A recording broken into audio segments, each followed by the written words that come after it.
Jacques Cheminade, bonjour. Bonjour. Merci de nous accorder cet entretien. Merci à vous. Quelles sont les réformes que vous souhaitez mener en priorité en matière de justice et de sécurité? La plus humaine, renforcer les agents de probation et de réinsertion. Parce que la justice, c'est réintégrer. C'est réintégrer dans le corps, dans la vie de la nation, ceux qui s'en sont séparés. Et c'est aussi, en même temps, assurer leurs droits à ceux qui ont été victimes. Et ces victimes, par exemple, doivent pouvoir faire appel lorsqu'elles sont victimes. À mon avis, c'est une autre réforme qu'il faut établir. Mais il y en a beaucoup d'autres. Je pense que la justice doit devenir vraiment un pouvoir. La séparation des pouvoirs, pour moi, ce que les Américains appellent les checks and balances, c'est essentiel. Et si la justice devient un pouvoir, le procureur général de la République doit être élu par le Conseil supérieur de la magistrature, avec la possibilité, peut-être, pour le président de la République d'émettre un veto. Parce que le président de la République n'est pas l'exécutif, c'est le Premier ministre en France qui doit être exécutif. Le président de la République, c'est le garant des trois pouvoirs.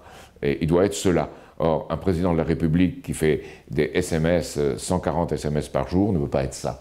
Donc il doit être cela, ce qu'était le général de Gaulle dans sa conception de la présidence. Et la présidence est devenue de plus en plus quelque chose où on s'occupe de tous les détails, y compris ceux de la justice, en donnant des instructions par le garde des Sceaux, écrites à un moment donné, puis orales. Tout cela doit cesser. Et il faut une justice qui représente, avec la responsabilité, le principe d'assurer à chaque citoyen qu'il peut avoir un recours contre l'injustice.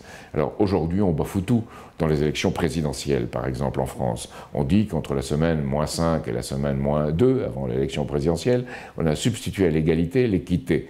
Bon, l'égalité, c'est un principe de droit français. On substitue l'équité, qui est plus un principe de droit anglo-saxon. Mais on bafoue l'équité. L'équité devient la protection de ceux qui sont en place, en disant par exemple que leurs résultats antérieurs, le résultat des sondages, l'argent qu'ils ont eu, fait leur notoriété. Et on l'a vu avec le débat de TF1. Et ce n'est plus la défense du faible, l'accès du faible ou l'accès du nouveau à ce qu'on peut faire. Donc il y a une conception qui est en fait une conception réactionnaire de la justice, absolument réactionnaire de la justice, et là elle se manifeste dans le domaine électoral, comme elle se manifeste également dans le traitement qu'on trouve dans les maisons d'arrêt, où on entasse des gens avant qu'ils soient jugés, et où il faut absolument arrêter ça de façon en mettre moins, et construire des places pour qu'ils puissent être dans une cellule individuelle, et dans des conditions décentes. Aujourd'hui, elles sont très souvent indécentes. Merci beaucoup. Qu'est-ce que vous pensez de la réalité carcérale au-delà du surpeuplement des maisons d'arrêt? Est-ce que vous vous engagez à construire des places de prison? Oui, il faut construire des places de prison pour les maisons d'arrêt, pour les places de prison elles-mêmes, oui, mais il faut en même temps donner des possibilités à l'intérieur de la prison, je dirais pas de réhabilitation, mais de réinsertion, je préfère ce mot-là, et avoir un travail organisé à l'intérieur des prisons. Pas ce que j'ai vu quand j'étais en Amérique centrale, où on faisait faire à des pauvres prisonniers des chaises et on l'exploitait totalement. Non, mais un travail qui soit un véritable travail humain, où des facultés créatrices des prisonniers soient sollicitées. Alors ça passe par aussi l'art, la culture dans la prison. Alors au début, ça ne marche pas, puis très vite ça peut marcher, parce que les gens voient qu'on leur fait confiance. Et je crois que faire confiance, ça ne veut pas dire leur faire n'importe quoi, bien sûr, mais ça veut dire leur donner ce qui a été créé de bon, de vrai, de juste ailleurs. Et à ce moment-là, il faut les suivre quand ils sortiront de prison, bien entendu, et ça, c'est la réinsertion. Et alors, en prison, vous évoquez un certain nombre d'activités. Est-ce que vous partagez avec l'Institut pour la justice le sentiment qu'il faut faire du temps en prison un temps utile? Et j'entends derrière ce qualificatif de temps utile le besoin de développer une généralisation du travail en prison, le besoin de mettre en place des programmes de sevrage pour les personnes qui souffrent de dépendance et qui sont aujourd'hui incarcérées. Est-ce que vous êtes prêt à vous engager sur ces sujets? Alors il y a les deux sujets en même temps. Il faut ces programmes de sevrage, même de sevrage bloc, c'est dans leur intérêt, mais en même temps, il faut qu'ils aient accès aux médecins, aux infirmiers, auxquels ils n'ont pas accès aujourd'hui. Parfois des gens sont morts en prison parce que leur cancer était maltraité. Et on considérait que, étant vieux, ayant un cancer, bon, c'est pas très grave. C'est terrible, ça. C'est terrible. C'est-à-dire qu'il faut les considérer comme des êtres humains, qu'il faut à la fois réhabiliter. La société a un droit de leur imposer cette réhabilitation, mais elle a un devoir de les traiter constamment comme des êtres humains. Il y a des grands problèmes qu'on a en prison, c'est les évaluations varient parce qu'elles ne sont pas précises, mais il y a au moins dans les prisons 20% des prisonniers qui souffrent de pathologies graves, psychologiques. Donc il faut recréer des hôpitaux dans lesquels, sous surveillance, on puisse traiter ces prisonniers et les insérer dans un dispositif psychiatrique. Alors vous avez évoqué tout à l'heure les victimes. Vous avez dit que vous étiez favorable au droit d'appel des victimes. Qu'est-ce que vous pensez du fait qu'aujourd'hui, les victimes, lorsqu'elles déposent plainte, elles ne peuvent pas bénéficier de l'assistance d'un avocat? Est-ce que vous savez que lors de la phase d'enquête, les victimes, en dehors des hypothèses de confrontation, ne peuvent pas non plus bénéficier de l'assistance d'un avocat? Est-ce que vous trouvez ça normal? Je crois que la victime est par définition quelqu'un qui a été déstabilisé par la cruauté d'un monde auquel elle n'avait peut-être pas pensé. Et là, il lui faut l'assistance d'un avocat, dans ce sens-là. Alors, je suis pour cela en faveur des victimes, comme l'appel qu'elles puissent constituer, mais en même temps, je ne suis pas pour un discours démagogique sur la victimologie. D'ailleurs, ce discours-là ne s'adresse pas aux victimes, il s'adresse à l'ère du temps. Et les victimes, c'est des individus, c'est des êtres humains, et c'est cela qu'il faut assister et suivre. Parce que être victime, c'est quelque chose de terrible pour la plupart des gens qui n'ont pas été préparés à, disons, un monde dur dans lequel on vit. Ceux qui ont été préparés, bon, ceux-là ont moins de problèmes, mais ceux qui n'ont été pas préparés, c'est ceux-là, le faible, qu'il faut assister dans un souci d'équité et d'égalité, mais d'équité aussi. Si nous parlons à présent de terrorisme, quelles mesures est-ce que vous préconiseriez? Une centralisation de toute l'action contre le terrorisme auprès du président de la République et partout où il y a du renseignement, le faire. La gendarmerie, par exemple, doit être intégrée avec la police, avec les différents services. Aujourd'hui, ça fonctionne tant bien que mal. Bernard Cazeneuve a essayé de le faire. Il y a des progrès, mais ce n'est pas suffisant. Et en plus, il y a une organisation de l'infiltration pour voir où en sont ces réseaux, ce qu'ils font. Et puis, plus fondamentalement, une société juste, une société qui se développe, une société dans laquelle on enseigne vraiment à l'école des principes. Elle ne produit pas des frères Kouachi. Elle produit des gens qui croient qu'il y a une société dans laquelle leur mérite ou leur capacité puisse être reconnue, et lorsqu'ils font mal, leurs, écarts par rapport aux principes puissent être sanctionnés. Ça, c'est une véritable société, une véritable république.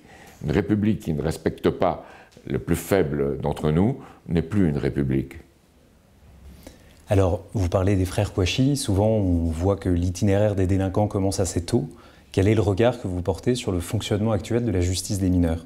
Alors, je crois que ce fonctionnement commence assez tôt. Il faut aller en amont de la justice des mineurs. À 10, 12 ans, on a accès à tout sur Internet. Donc, il faut essayer de donner l'accès à quelque chose de meilleur.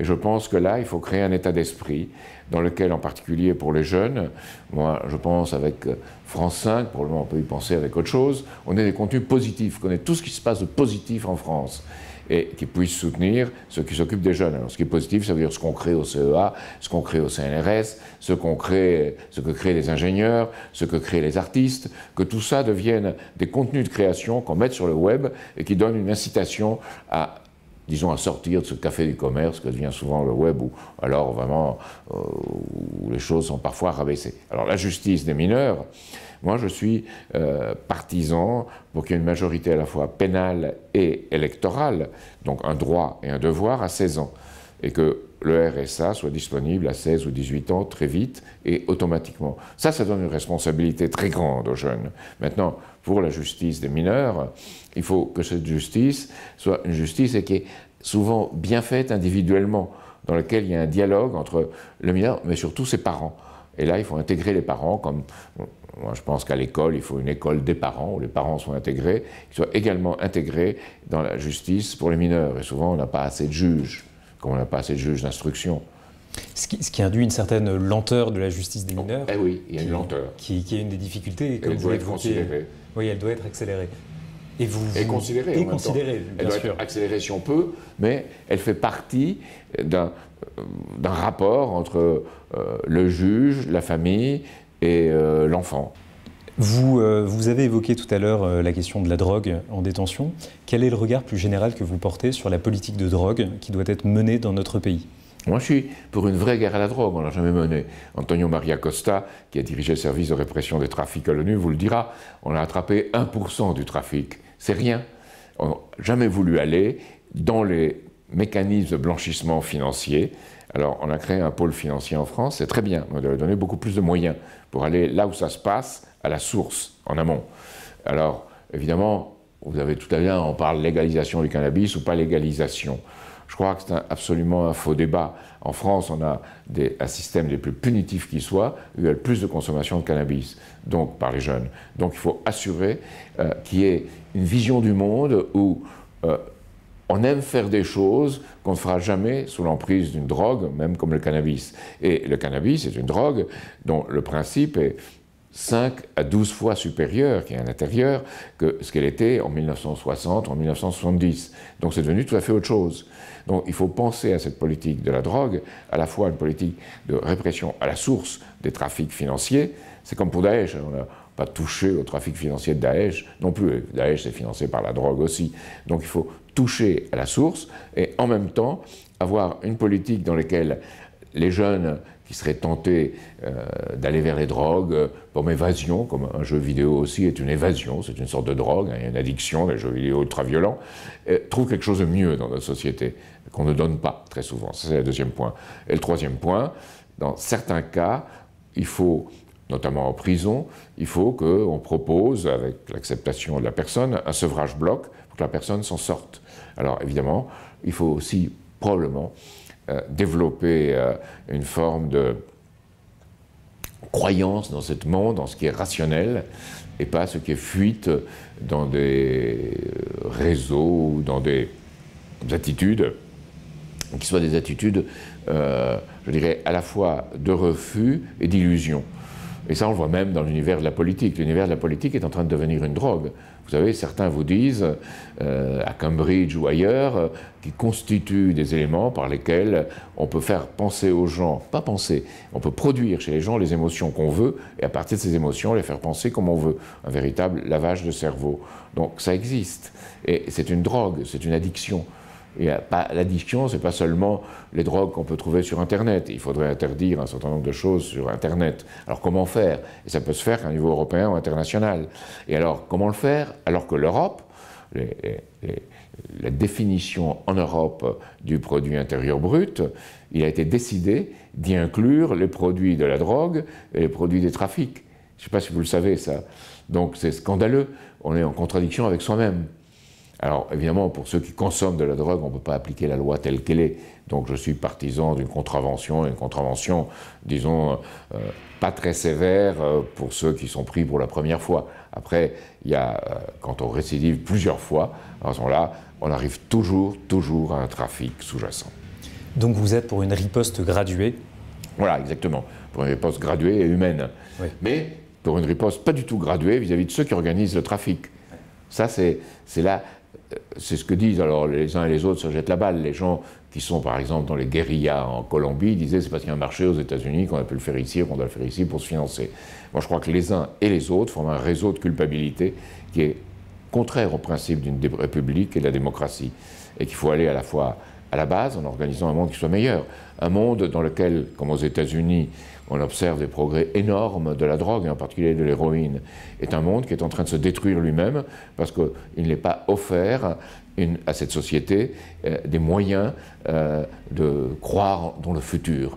Donc, à mon avis, le contraire, la politique contraire à celle de la drogue ou des addictions, c'est de faire croire au futur et pas la fuite devant le présent.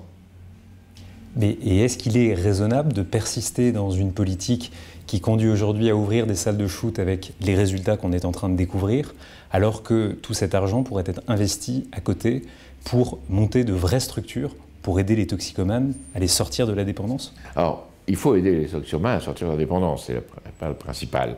Si dans une salle de shoot, il y avait vraiment un conseil sur comment sortir de la drogue et une présence, et pas on rentre ou on sort, on vous dit gentiment, voilà, c'est à votre disposition, là ça ne marche pas du tout. Donc ça peut être une façon d'engager un dialogue, mais aujourd'hui ce n'est pas du tout le cas.